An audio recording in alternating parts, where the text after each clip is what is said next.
typical American diet is too high in saturated fat, sodium, and sugar, and too low in fruits, vegetables, whole grains, calcium, and fiber. Such a diet contributes to the risk of numerous diseases, including heart disease, type 2 diabetes, obesity, hypertension, stroke, osteoporosis, and many cancers, says the U.S. Department of Health and Human Services last year. My name is Raquel, and my proposition is that exercise and a healthy raw diet is necessary and essential in preventing many diseases and cancers. First, I will talk about the benefits of exercise and why it should go hand in hand with nutrition.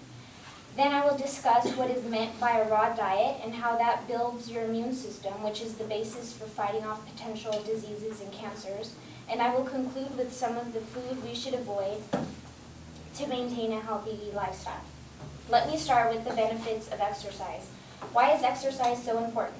Exercise allows more oxygen to be delivered to all of the cells in your body. At the same time, your heart becomes stronger and more efficient at pumping blood, and that is exactly what we need our hearts to be doing. In turn, this causes an increased flow of blood in your vessels, allowing you to clean out excess cholesterol, keeping you free of clogs, which can cause stroke and heart attacks.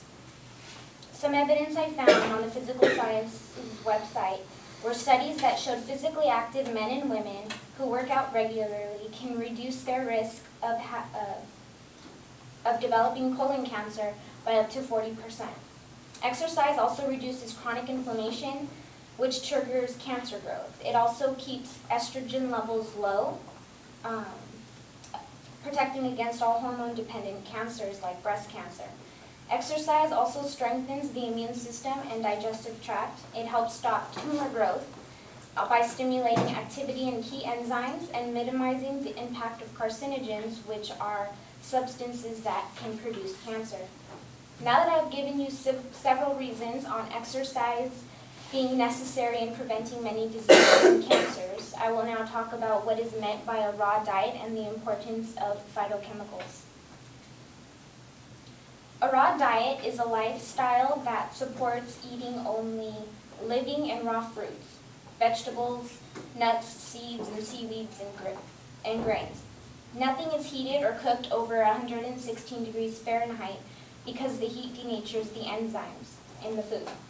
Raw food is live food and possesses the highest nutritive value, full of vitamins, minerals, enzymes, and phytochemicals, and should be a part of everyone's daily diet, says the National Cancer Institute. Cancers and other diseases will not be able to develop or sustain itself in a pure bloodstream, and if the body's immune system is functioning at its optimum. There is no one drug, herb, or treatment that can kill cancer and other diseases. They must be treated by building the body's immune system. Everything that can make the immune system function at its optimum is found in a raw diet. Phytochemicals, which are found in raw foods, have protective and disease-preventative properties. It is well known that plants produce these chemicals to protect themselves, but recent research has shown that it also protects humans against diseases. Some phytochemicals with antioxidant properties are the allyl sulfides, which are found in foods like onions, leeks, and garlic.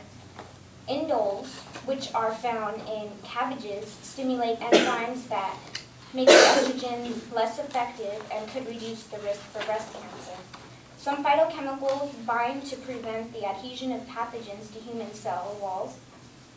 The easiest way to get phytochemicals is to eat more fruits like blueberries, cranberries, cherries, and vegetables, says the Natural Health website. Whole grains also reduce blood sugar levels and makes elimination more efficient.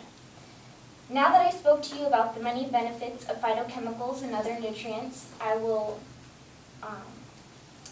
now talk about some of the foods that you should avoid if you want to maintain a healthy lifestyle to avoid the diseases that can arise with poor nutrition choices. Some foods you should eat less of are beef, pork, lamb, charred meats, also meats with sodium nitrates like bacon, hot dogs, and ham slices, because the body may convert those into carcinogens because of all the hormones and acids linked to cancer. You should also weed out refined foods like white sugars that causes blood glucose to soar and triggers inflammation and insulin, because an imbalance of insulin can cause type 2 diabetes. You should skip omega-6 fats like safflower oils and soybean oils, like hydrogenated oils, trans fats, saturated fats also, because they are all found to contain compounds linked to cancer. A testimony of a woman named Angela Stokes, who was over 300 pounds in her early 20s, had no desire to diet. She just wanted to eat junk food all the time, and she was introduced to the raw lifestyle, and she stated, "To me, the thing with raw food is that it just makes sense. It's simple and natural, eating food straight from the earth. There's no rocket science, no mystery," she said. "Once you understand the simple principle that no other animal in the wild eats cooked or processed food, that's it." Living the raw lifestyle that she did, Angela Stokes lost over 160 pounds in 2 years. She improved herself physically, mentally, and emotionally, which in turn made her healthy.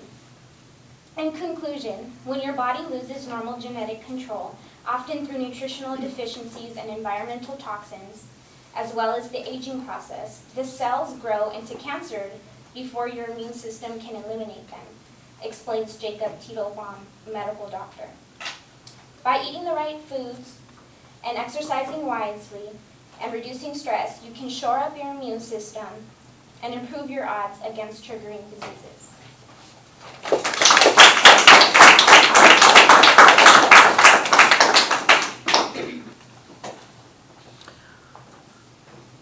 All right, the claim's problematic because it's got multiple parts to it, some of which don't seem to be in much dispute. You have an excellent layout of what the secondary points are going to be. Again, a couple of those points seem informative rather than argumentative. I think a big part of the problem with the speech is that there's maybe 2/3 of it, there's not going to be anything to argue about, that people should be eating foods, that they should be exercising, that there are potential dangers from imbalances in the way they consume foods. I don't think anybody disputes that. The place where I think you could probably develop this more as an argument is the subject that you are focusing a little bit more on towards the end of the speech, and that's the raw foods.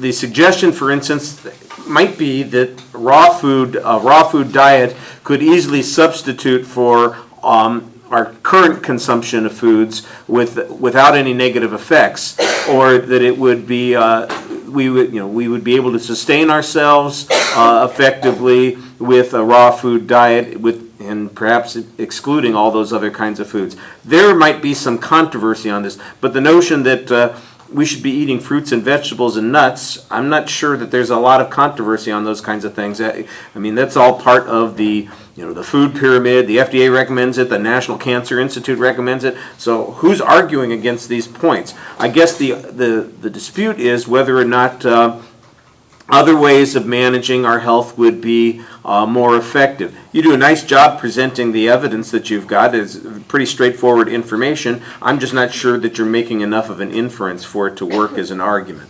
All right, thank you.